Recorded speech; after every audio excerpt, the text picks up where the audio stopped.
Assalamualaikum warahmatullahi wabarakatuh. Saya Ahmad Ruli Setiawan dari SMKN 1 Bebairan kelas 12 TID akan mempresentasikan pengendalian sistem robotika. Pengendalian sistem robotika melibatkan berbagai pendekatan untuk mengatur dan mengarahkan gerakan serta fungsi robot sesuai dengan tujuan tertentu. Terdapat beberapa metode utama yang digunakan dalam pengendalian robotika, tergantung pada tergantung pada kompleksitas dan jenis robot yang digunakan. Berikut adalah beberapa cara pengendalian yang umum digunakan. Pengendalian berbasis pemrograman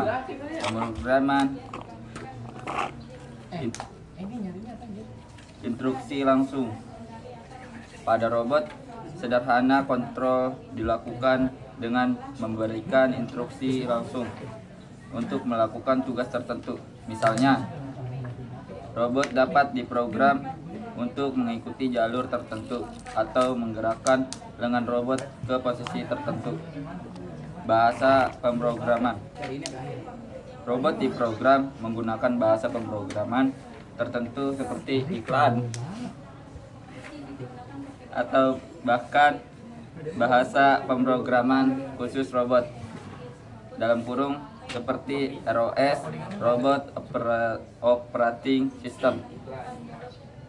Pengendalian posisi, position control, digunakan untuk mengontrol posisi atau lokasi robot pada ruang tertentu. Pada robot industri, misalnya, sistem ini mengatur posisi lengan robot agar tepat berada di titik yang diinginkan. Speed controller. Salah satu metode yang paling umum dalam pengendalian posisi adalah penggunaan PID, proporsional, integral, derivatif controller yang bekerja untuk mengurangi kesalahan antara posisi saat ini dan posisi yang diinginkan dengan mengatur output kontrol berdasarkan kesalahan tersebut. Pengendalian kecepatan, velocity control. Pengendalian kecepatan digunakan untuk mengatur seberapa cepat robot bergerak. Dalam beberapa aplikasi lebih penting mengontrol kecepatan daripada posisi yang tepat. Pengendalian ini sering digunakan pada robot yang bergerak di atas permukaan atau kendaraan otonom. Pengendalian dynamic control. Pengendalian dynamic lebih kompleks dan melibatkan pengendalian gerakan berdasarkan model dinamik robot, termasuk massa, gaya, dan momentum.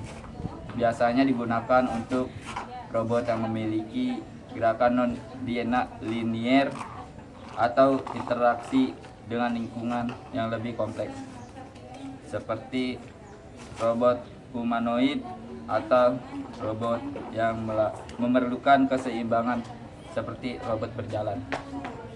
Pengendalian adaptif.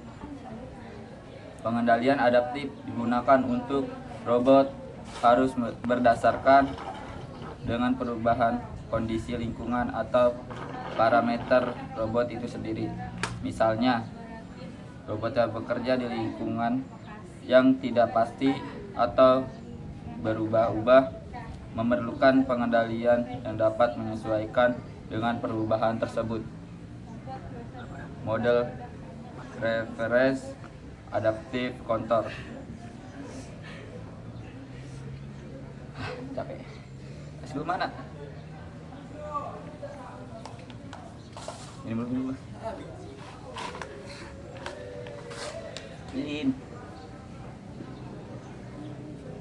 Model reference adaptive control dan self tuning regulator adalah contoh metode dalam pengendalian adaptif. Nah, pengendalian berbasis sensor. Robot seringkali dilengkapi dengan berbagai sensor seperti sensor jarak, sensor suhu, atau sensor visual.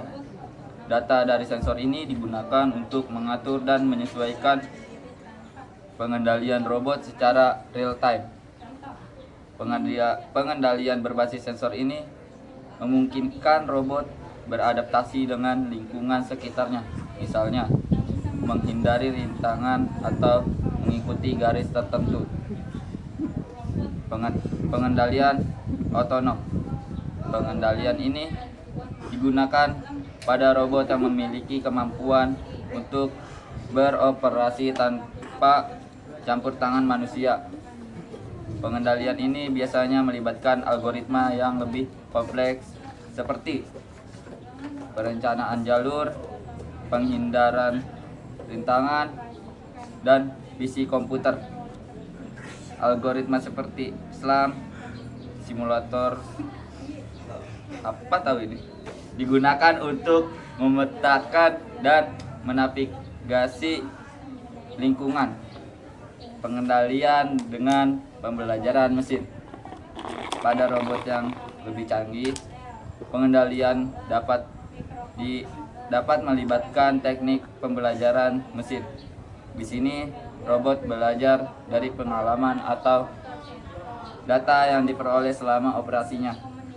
Salah satu teknik yang digunakan adalah reinforcement learning, di mana robot diberi umpan balik untuk meningkatkan kinerja melalui percobaan dan kesalahan. Pengendalian multi robot. Untuk aplikasi yang melibatkan lebih dari satu robot, pengendalian dapat mencakup koordinasi antara beberapa robot. Hal ini sering digunakan pada robot yang bekerja secara tim, seperti dalam operasi penyelamatan atau pabrik otomatis. Swarm robotik adalah satu contoh di mana robot bekerja secara kolektif untuk mencapai tujuan bersama. Pengendalian hibrida. Sistem ini menggabungkan beberapa teknik pengendalian yang berbeda, seperti pengendalian posisi dan kecepatan, atau pengendalian berbasis sensor dan dinamik, untuk mencapai hasil yang optimal dalam kondisi yang berbeda. Pendekatan pengendalian terkait dengan jenis robot. Robot manipulator biasanya menggunakan kontrol posisi dan kecepatan, sering dengan PID controller atau kontrol model dinamik. Robot mobile lebih fokus pada kontrol navigasi, penghindaran rintangan, dan perencanaan jalur. Robot humanoid, pengendalian, keseimbangan, dan gerakan adalah aspek utama yang diatur dalam robot humanoid. Komponen penting dalam pengendalian sistem robotika. Sensor untuk mendapatkan informasi dari lingkungan. Aktuator untuk menggerakkan bagian-bagian robot. Prosesor kontrol untuk menjalankan algoritma kontrol dan memproses data dari sensor. Algoritma pengendalian untuk menentukan bagaimana robot akan berperilaku berdasarkan input dan sensor dan perintah yang diberikan.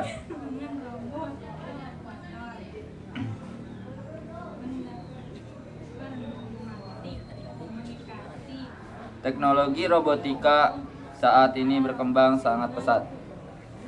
Perkembangan ini tidak hanya sekedar menghadirkan mesin yang bergerak otomatis, tetapi juga sudah masuk ke ranah kecerdasan buatan yang membuat robot mampu berpikir mengambil keputusan, dan beradaptasi dengan lingkungan. Dengan kata lain, robot kini tidak lagi hanya mengikuti instruksi statis, melainkan bisa berperilaku cerdas. Pada kesempatan presentasi ini, saya akan membahas secara mendalam mengenai dua kategori utama robot semi otonom dan robot otonom.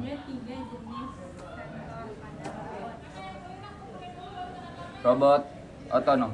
Robot otonom adalah robot yang dapat bekerja sepenuhnya secara mandiri tanpa campur tangan manusia. Artinya, robot ini mampu merasakan lingkungannya melalui sensor, mengolah data menggunakan controller atau prosesor, kemudian mengambil keputusan sesuai algoritma yang sudah diprogram atau berdasarkan pembelajaran mesin. Salah satu ciri khas robot otonom adalah kemampuannya untuk menyesuaikan diri dengan situasi yang berubah-ubah. Misalnya, robot otonom yang bergerak di gudang bisa secara otomatis mencari jalur baru ketika jalur utama terhalang. Kemampuan adaptif inilah yang membuat robot otonom banyak digunakan di bidang logistik, transportasi, dan kesehatan. Contoh nyata robot otonom adalah Autonomous Mobile Robot (AMR) yang digunakan di gudang Amazon. Robot ini bisa mengambil barang dari rak, mengangkutnya, dan mengantarkan ke tempat tujuan tanpa operator.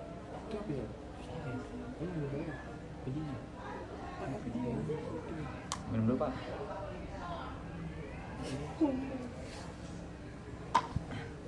Contoh lain adalah robot vacuum cleaner yang dapat membersihkan ruangan dengan sendirinya, mendeteksi dinding, furnitur, bahkan kembali ke charging dock ketika baterai habis.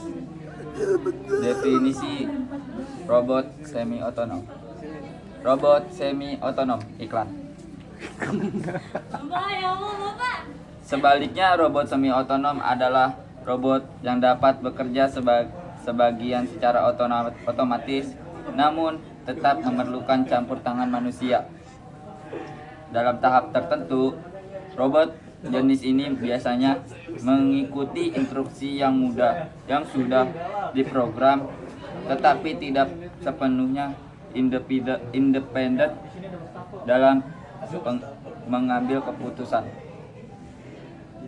Robot semi otonom memiliki fleksibel terbatas. Ia bisa melakukan tugas berulang dengan presisi tinggi. Tetapi ketika situasi berubah atau ada hambatan, manusia tetap harus turun tangan. Dengan demikian, semi otonom menjadi solusi tepat di bidang industri yang membutuhkan presisi tinggi sekaligus kontrol manusia. Contoh robot semi otonom yang banyak digunakan adalah robot lengan, robot ARM. Di pabrik otomotif, robot ini bisa mengelas dan mengecat bodi mobil secara otomatis sesuai program, tetapi pengaturan jalur gerak tetap ditentukan oleh operator.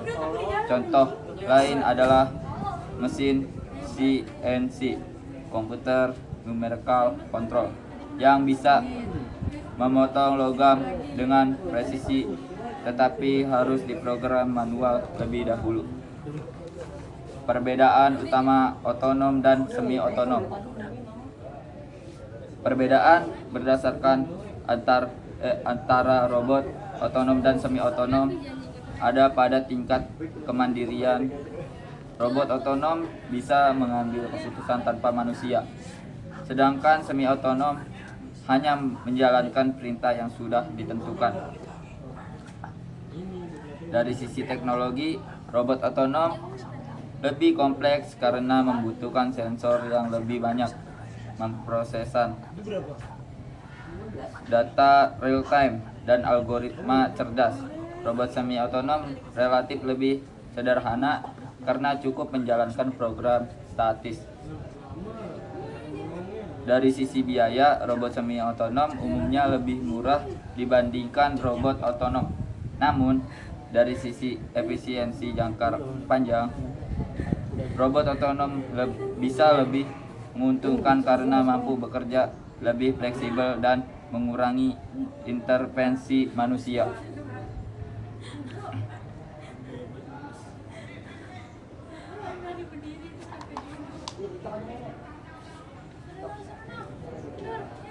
Pegel kaki.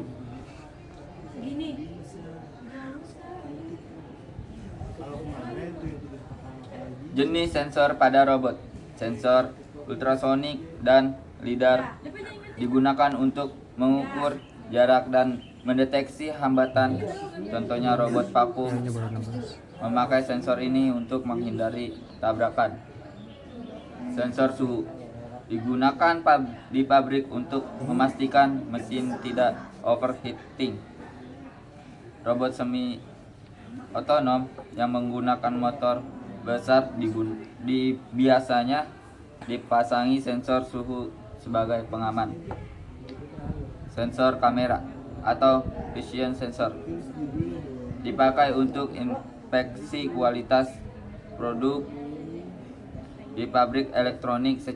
Sensor kamera digunakan untuk mengecek apakah komponen sudah terpasang dengan benar. Sensor inframerah banyak dipakai pada robot line follower. Sensor ini mendeteksi garis di lantai agar robot bisa mengikuti jalur yang ditentukan. Sensor sentuh atau tactile sensor digunakan untuk mendeteksi tekanan atau sentuhan fisik. Ini biasa dipasang pada robot yang bekerja sama dengan manusia.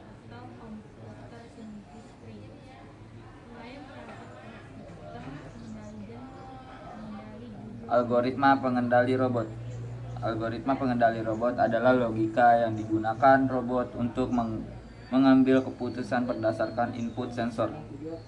Dalam robot sederhana seperti line follower, algoritmanya adalah jika sensor kanan membaca garis, maka belok kanan. Jika sensor kiri membaca garis, maka belok kiri. Di industri, algoritma yang lebih kompleks digunakan seperti kontrol PID untuk mengatur kecepatan motor agar tetap stabil. Robot otonom modern menggunakan algoritma berbasis AI. Dengan ini robot bisa belajar dari pengalaman dan memperbaiki tindakannya di masa depan. Contohnya, robot AMR di gudang bisa belajar jalur tercepat untuk mengantarkan barang meski kondisi gudang selalu berubah. Sementara robot semi otonom biasanya hanya memakai algoritma sederhana berbasis instruksi manual tanpa kemampuan belajar. Penerapan robot otonom di industri. Di gudang logistik, robot otonom mengurangi kebutuhan tenaga kerja manusia untuk mengambil barang. Efisiensi meningkat drastis. Di sektor kesehatan, robot otonom digunakan untuk mengantarkan obat dan makanan pasien. Ini mengurangi resiko penularan penyakit. Di pertanian, robot otonom mampu mendeteksi tanaman siap panen dan memanennya secara otomatis. Di pertambangan, robot otonom masuk ke area berbahaya sehingga keselamatan pekerja lebih terjamin. Penerapan robot semi otonom di industri. Di pabrik otomotif. Robot lengan semi otonom menjadi tulang punggung produksi massal. Mesin CNC semi otonom digunakan di industri logam untuk pemotongan presisi.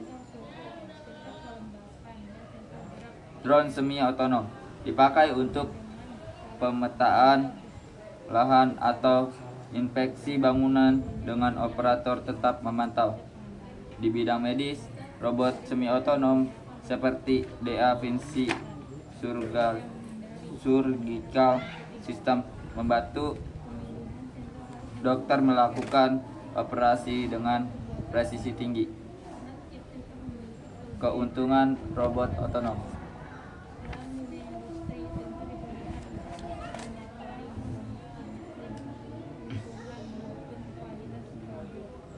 bisa bekerja 24 jam non-stop tanpa lelah, mampu mengurangi resiko kecelakaan kerja di area berbahaya, bisa beradaptasi dengan kondisi yang berubah. Keuntungan robot semi otonom: biaya lebih rendah dibanding robot otonom,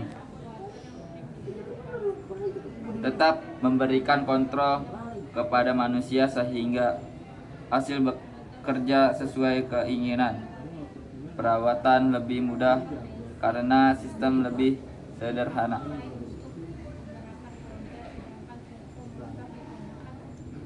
Demikian dari saya. Wassalamualaikum warahmatullahi wabarakatuh.